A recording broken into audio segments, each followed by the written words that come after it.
I just got off the phone with a really close friend, and we were talking about the insanity of trying to attain self-confidence. And I told her we actually have a grandson in common, and he's been a little brokenhearted. And it's easy to go about getting what we need the wrong way. We all want to be honored, we want to be loved, we want to be respected, we want to be, God made us for all those things. But when we try to get it on our own, it's, I put a picture of a package with a bomb going off in it to talk about how fleeting and frail self-confidence really is. And talking to my friend about just how absolutely insane we were and how paralyzed we've known other women to be from trying to be okay, really be internally okay, to not have to face our greatest fears, that we might not be loved and honored. And so we lived in a big time fantasy as kids growing up, and we lived in fantasies even when we were younger because of the desperation to be loved and honored, and the utter fear of having to love back. And I could say so much about this, but I heard something that Jim Carrey said, and I'm going to leave a link to that because I thought it had a lot of value.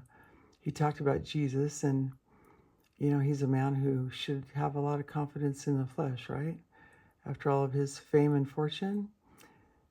And you know what his confidence is in now? It's in Jesus. So there's a great song too by Steve Green. It's called God and God Alone.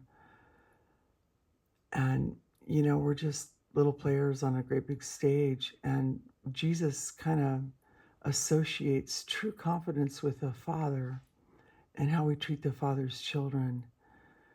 And a lot of people aren't able to treat other people really very well because they're so paralyzed from whatever has gone on in their life to make them so desperate to be loved and honored, they can't really face the truth about their fears in the here and now. And we were talking about how we know what it's like to just be paralyzed by fear, not want to touch your fears, and live in a fantasy of who you are that you're not, because you're so desperate to be honored and loved. And you find that really in Proverbs 31. A woman who fears the Lord will be praised. It's the recipe. It's the recipe for praise. A woman who seeks to honor God in her thoughts about what she says and does with other people. That's what Proverbs 31 is all about. She clothes them. She doesn't eat the bread of idleness. She works with her hands. She does all these great things. She feeds the hungry. She clothes the poor. And if you look at that of just with words of compassion and love, all those things can be seen spiritually, really. We put clothes on people because we're kind and compassionate, and we remember the desperation of our affliction to be loved, and how paralyzing that can be when you think you're not going to get what you need. So people chase after the wind. That's what the whole book of Ecclesiastes is about. It's trying to become somebody. It's trying to get riches deceitfully, get love, get honor deceitfully. And that becomes the tragedy too. And so we're all affected by other people in this desperation to be loved and accepted.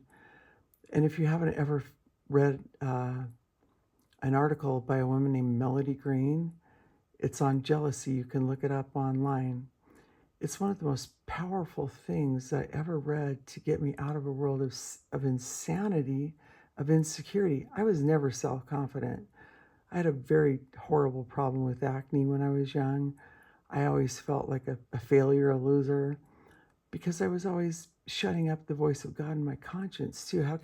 How do we have confidence when we're doing what we know we shouldn't do?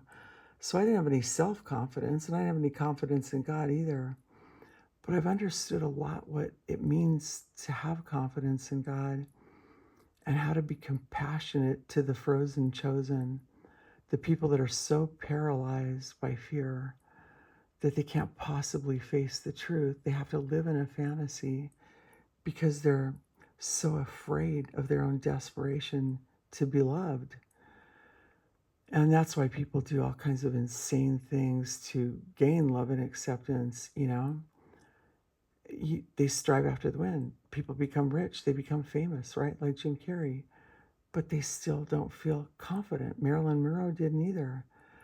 And it was really powerful when I was dating Gene before we got married. He said, let's just call it what it is. You could find somebody better than me, smarter, wiser, bigger, stronger, more attractive, more intelligent. There's always somebody better. There's always somebody better than everybody that's better. The trying to be better, the comparing yourself among yourself is not wise, because the only race is in our own soul. It's with us. And the only way we can run that race is to have confidence in God by how we are loving and kind and forgiving, compassionate, understanding with the insane world that other people live in, because they're so terrified they're not going to be loved and accepted that they do all kinds of crazy stuff to try to put themselves forth to get love and acceptance, all the wrong way. And Jesus again put it this way, that true joy and happiness comes from loving your brother. Well, we can't do that if we don't understand our own insanity of trying to be loved and accepted the wrong way. It's why we need to take the log out of our eyes so we can see clearly, so we won't get bitter and offended. And that's what Jim Carrey's video is about. I'm going to leave it in a comment because it has a lot of value. Because we live in a very distressed world. People are afraid, and fear is the opposite of love. And people are really screwed up. There's a lot of crazy people in the world. Desperate for love, desperate for honor, not realizing that the only place it actually can be facilitated is in having confidence in God by how we think about Him and by how we think about other people, and to not get bitter and offended. Anyway, I just wanted to say that. And thank you, dear friend, for the lovely conversation.